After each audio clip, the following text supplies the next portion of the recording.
welcome to The Joy Spot. My name is Shari Alyse, and I am so thrilled to bring to you this brand new episode with an amazing guest who I will bring on in just a moment. But before we do that, please let me know who is here. Say hello. Let us know where you are watching from. The whole idea of this conversation around with thought leaders and authors and just people who really are connected to something deeper, I believe source is really for this engagement. So make sure that you say hello. So let me just talk a little bit about our guest today. What would change if you saw yourself and others through a loving gaze? Everything. Everything would change.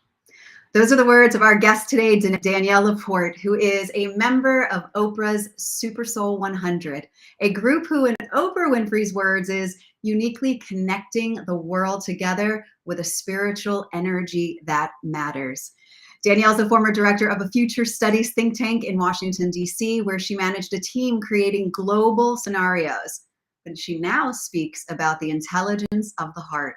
Her most recent book that we'll talk about today, How to Be Loving When Your Heart is Breaking Open and the World is Waking Up, is also an audiobook and an ebook that comes along with a companion deck and a journal. Danielle is the creator of the Heart-Centered Membership and the Heart-Centered Leadership Program, with over 400 leaders in 30 countries hosting conversation circles and retreats and workshops and all kinds of communities and businesses. And her podcast, With Love, Danielle, often ranks in the iTunes top 10 for wellness. She's named one of the top 100 websites for women by Forbes. And she has like over 1 million visits per month to her website. And then Marianne Williamson's, one of my favorite, even though I just butchered her name and called her Williamsons. She refers to Danielle as a bright light. So without further ado, let me bring on this beautiful soul so we can have this beautiful conversation. Welcome, Danielle. Hey, how are you? Testing. Good. Just to let everybody know, we're having slight technical challenges. So if it looks like we're in a dub movie, don't worry. Stick with us. We are going to have a beautiful conversation today. I see that we've got my dad here. He's saying daddy's here. We've got Patricia here. Hello, Lori. Hi, John. Hey, everybody. Thanks so much. So let's dive right in to today's conversation. And what we're going to talk about is love. So I think that's a little apropos for today. So I'd love to know, just straight from you, what does being more loving mean? And then how do we go about doing that? That love is your true nature. To be loving is to be your high. And that wellness, spirituality, whatever you identify with, is to remove all that have us thinking that have us thinking we're I mean, it's a path of like you love to integrate the ego, so you become more structured, more loving. I love that. You get rid of, I'm pulling out words here. So if I misquote you, please know that it's only because I only heard some of it. So, but I read lips, so we're good here. But I hear you talking about removing the ego, correct? Oh, integrating the ego. The ego, not the enemy. Is not the enemy, right? Is that what you said? Yeah, because there is this misconception that it is. So can you share just a little bit about that in and of itself? It's your creation. So is your mind baby. Would you want to exploit something that you created? The more we try and push away the makings of the ego, fear, obsessiveness, the louder they get. They just our attention. For me, it's about integration, overcoming. Like I've been about overcoming as like the worst advice. That the overcome fear, the more neurotic you're going to, the more striving. There's so it's about loving on your fear, parenting your fear, having a friendly conversation with your fear, giving to your fear. So everything just starts. You get less neurotic, less and that's yeah. I love what you're saying about that, because I spent a long time trying, and I think a lot of people do, trying to fight whatever that thing is that we think we need to remove from our lives, or that's holding us back or limiting us. And in that focus on doing that, we just intensify and amplify, is what it sounds like, and we become obsessed and neurotic around that. And I remember as a young girl, I experienced trauma, and it took the embracing of that young girl and of all of that to understand what love was and what it wasn't. And what I came to realize is that love was all of it. That love was the darkness, and that love was the light. So I love this idea that you're talking about. And I think I've heard you share about it, about chocolate. Like if you say, don't think about chocolate, it's like that thing that we don't want to think about, upset, and then that's all we talk about, or that's all we think about. Mm-hmm. Right. Mm-hmm. So what would you say? Well, I know you've talked about this from your transition from your last book, and I don't know if it was the book per se or just where you were, about this idea about the question that you used to ask yourself, which was, how do I want to feel? Mm-hmm. And how something new emerged from you, a different question that now you're being guided by. Are you able to share a little bit about that? Yeah, the version is I realized that me feeling more connected with myself, me being more loving, me being on purpose, hit on me being in a good mood. That I could have a bad day, dark night of the soul, and I could still be loving, still receive love. And things started to shift as just like, stuff is not about feel time, because depressed, we're unhappy, we're sad, we're in loss. It does more connected. Like you and I we got on just like foundational. And then there's got to be a new question.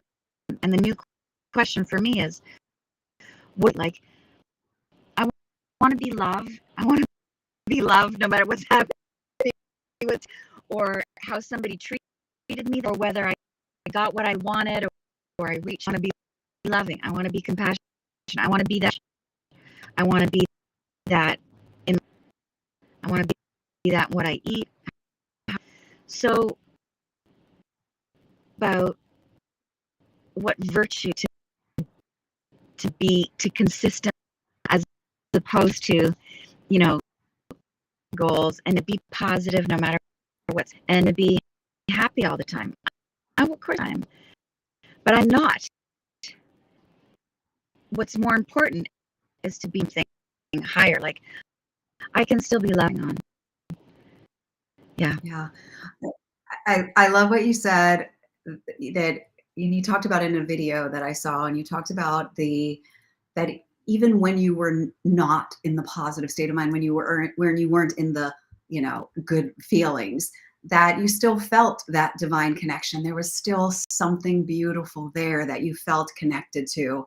And if that existed in that, then there was something more than we couldn't just identify then with our feelings. And so, right. So this idea of wanting to, be these feelings, or, that question seemed almost, I don't want to put words in your mouth, but do you know what I'm trying to say?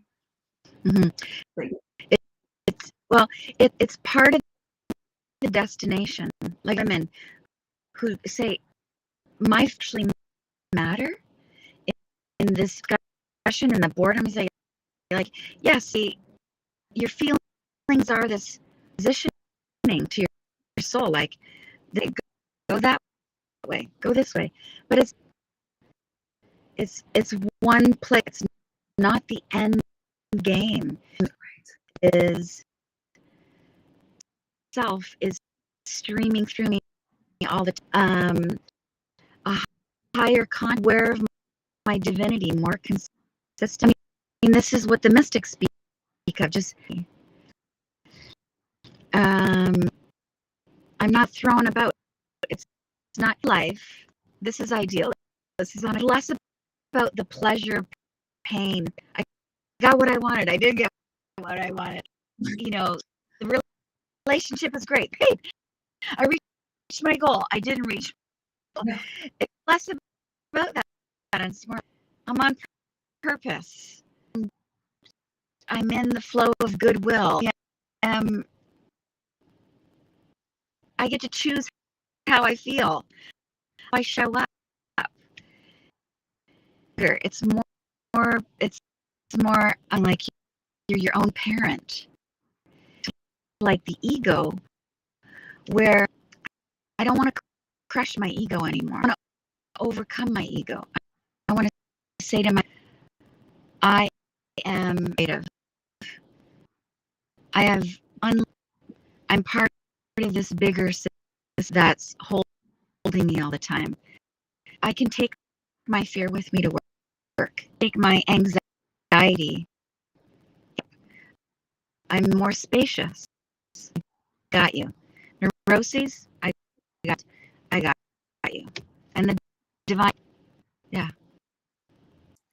So let me ask you this question, and this, because this has been my personal journey and evolution. So I was exactly with what you're saying, becoming friends with it, sitting with it, right? Having it right there with you and not letting it lead you, but just, knowing that it's there and being aware of it and recognizing it, acknowledging it. But so then I think, and I'm just curious about your input on this, if we are connected to all and we are all, and we create our own reality. Do you agree with that we create our own reality? Just before one lot of room for mystery is dispensing all the so yes. So right, and I do too. And so then I wonder, so if we create this reality, do we, as much as I took that journey to carry the fear to be with it and to hold it and to love it, I feel like now, do we need to be the healers when there's really nothing to heal? This is such a good question. This is a great question. And if I can, because it's a crazy tech day. Yes. The answer is both. It's sort of like, if everything is God, is there anything to do? I think like as a trifecta, right? That there's a trinity to everything. There is source, and source is joy. Like, I think of existence, the experience, and source is light. It's light. Light creates rays of light, and so creates darkness. It's in everything. The source isn't, but there is an ultimate. There is, and I think the ultimate is we want goodwill. We want everybody to heal. We don't want her. I mean, as a mother, I don't want my child to suffer every time. I'd do anything I could. So, and I think that is nature. That's original. Healer as the mother.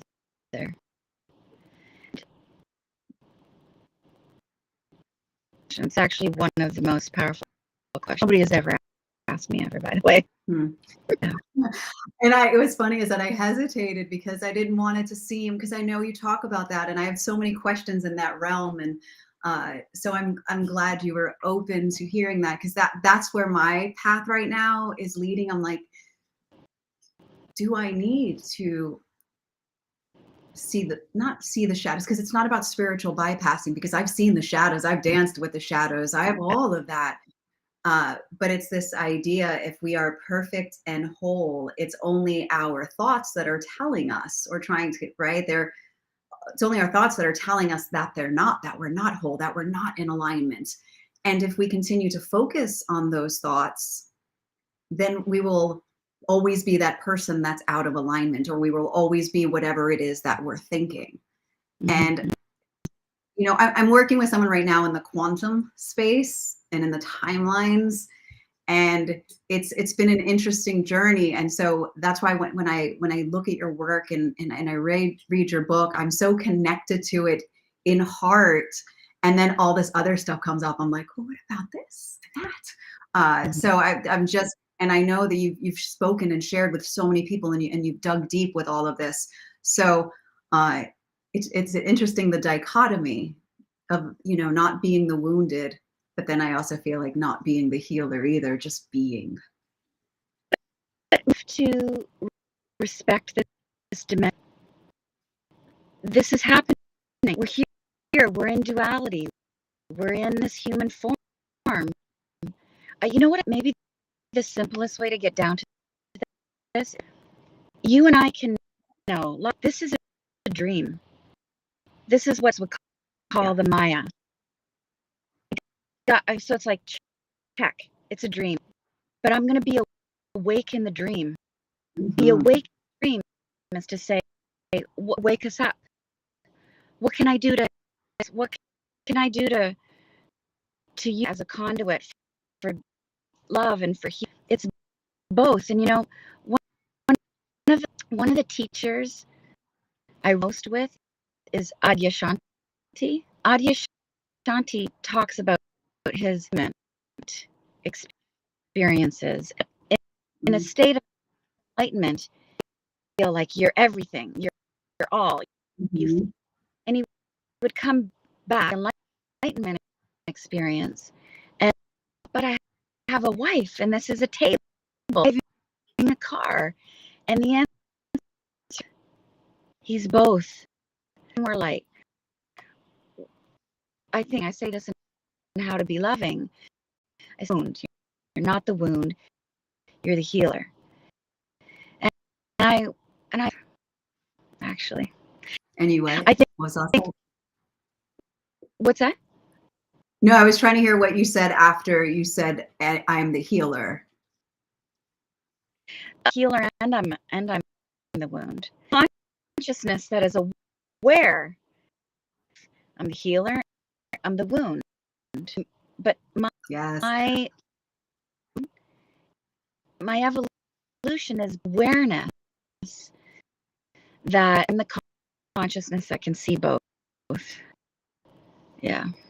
I got it. I actually took this quote from you that is perfect for right now. It says, when you see yourself as a divine being, you are the greater awareness that it is both aware and unaware. Yeah. You are the healer. That's it. And I love that. And I love that we talk about the waking dream and being, because that's what joy, if we're going to turn this conversation over to joy, is, as you just said, about coming here to experience humanness, right? Otherwise, we would have just stayed in the spiritual realm. And so how can we do that? And allowing ourselves, which is why, people often talk about children and their pure joy, because they are allowing themselves to fully feel and to fully express. And that's what it sounds like when we're talking about being both, allowing ourselves to feel all that, otherwise, that duality. So, yeah. Duality. Yeah. Duality. Yeah. So what would you, go ahead. I don't want to just talk. And I want to thank every tech issues. I've been stuck in the dentist, so I'm like doing this on my phone. And if things are getting strange at the sorry. I'm just here reading energy and like pretending I know what conversation we're having. So I'll watch it back and be like, how did we do that? So thanks for those of you who are still hanging in here with us. Good. Someone said I had a great question. Great. I don't remember the question. So let's talk about joy, baby. Okay. So you talk about how you have gone to the shamans and you've asked about the source of joy and its true nature. And I love what you wrote about your thoughts on joy. And I so deeply connected, and I want to share with that. You wrote, joy is the experience of making contact with our soul, our higher self. When we touch into our true nature, into our divinity, then we move into joy. Joy is not an emotion. It's a virtue, a state of beingness. Joy, I love this. Joy is like the atmosphere, ever present. So powerful. My divorce taught me that. So I'm in the middle of walking my dog at night, smoking, and just like and loss, and such an experience of joy. It's like feeling it all. I'm aware more of myself, and cherry dog and a cigarette, and it was all source, and I couldn't not feel about that experience of oneness. Yeah. And what I hear when you say that, and when I feel the same thing, and that I've learned, and to actually put words on it now, is that like joy is not transactional. So, it just is. And so like you're saying, that the thing, you were going through a divorce, the times were hard and it was still there. It didn't only show up when good things happened. And that's why I have devoted, like personally, my life's work to joy, because I feel it's at all of our fingertips, and our idea or thoughts about how we experience it or how we create it is always based on, or not always, let me not use that word, but for a lot of people, on something that we have to do or something that we have to be or to achieve. And I loved seeing your viewpoint on that, and knowing that it's just who we are, and it's really about tapping into it and how we do that. And it sounds like from your book and from the way that I interpreted it, is that it's through being love. It's through loving. Mm-hmm.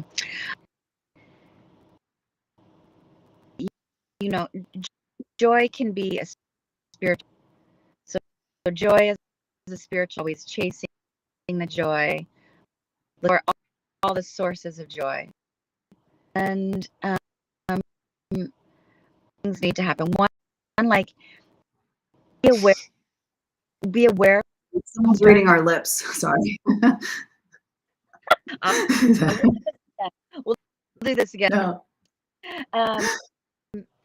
Joy, and the stuff dissolves.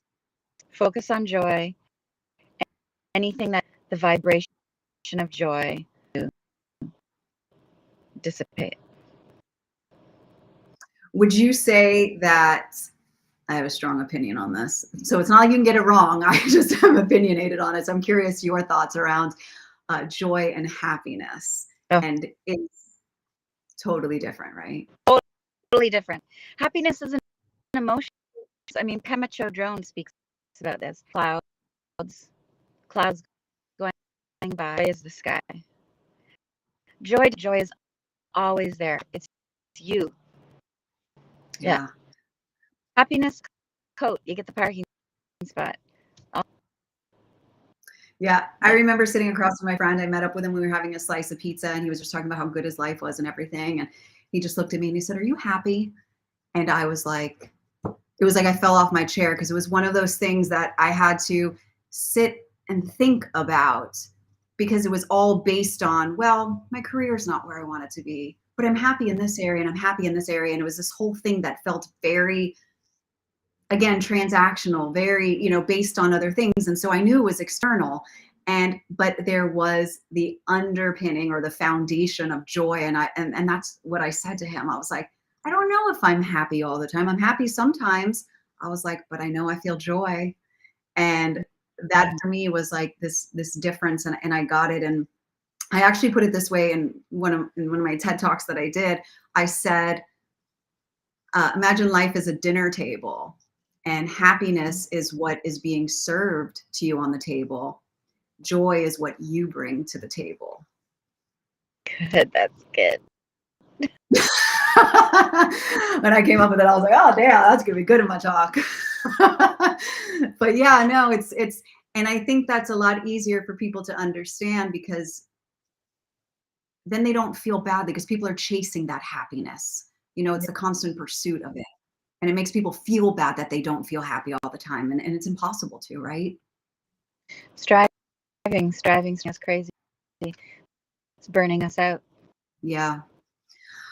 We're like at the end of time already. So it's so crazy. I want to ask you a couple of questions. Let's do rapid fire. Yeah. Which never, it's just been a crazy test. If I disappear, have me back on. This is so deep. I can't hear anything. Let's rapid fire question. But these questions take that time. I'm just going to ask you this. You can answer it however you want. So what is, at this moment, what is your soul in your life? That's why it's like a deep question. What is your soul speaking to you at this moment in your life? What is it trying to express to you? That I don't have to save the world. I don't have to save the world. To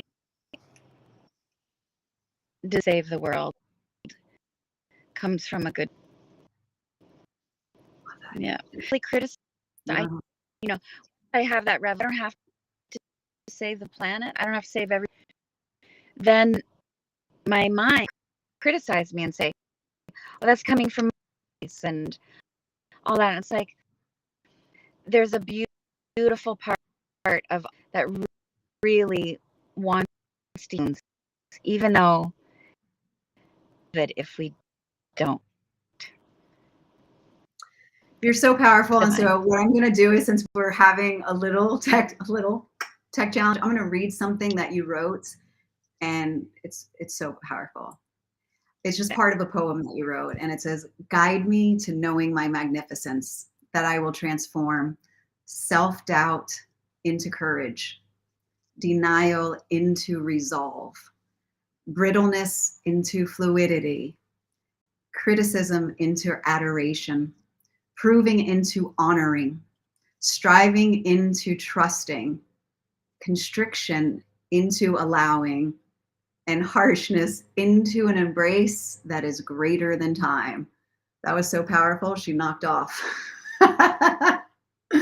Y'all, go and make sure that you grab Danielle's book, How to Be Loving. It's available on Amazon and all other bookstores. I'll put the link to the comments. And if you are interested in joining her heart-centered membership community, put heart-centered membership in the chat, and I will be sure that I put the link there.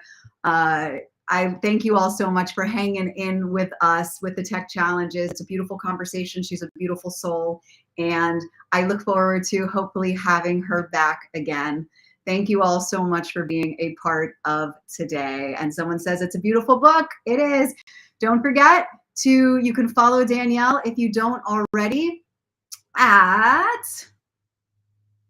on Instagram at Danielle LaPorte, and on Facebook at Danielle LaPorte. And if this is your first time hanging out with me, you can follow me. I have TikTok at The Joy Magnet and Instagram at Shari Alyse. Thank you so much for joining the Joy Spot. I will be back next week, February 13th. We are going to be talking to Dr. Joe Vitale. So join us here again, February 13th. Talk soon. Bye, everyone.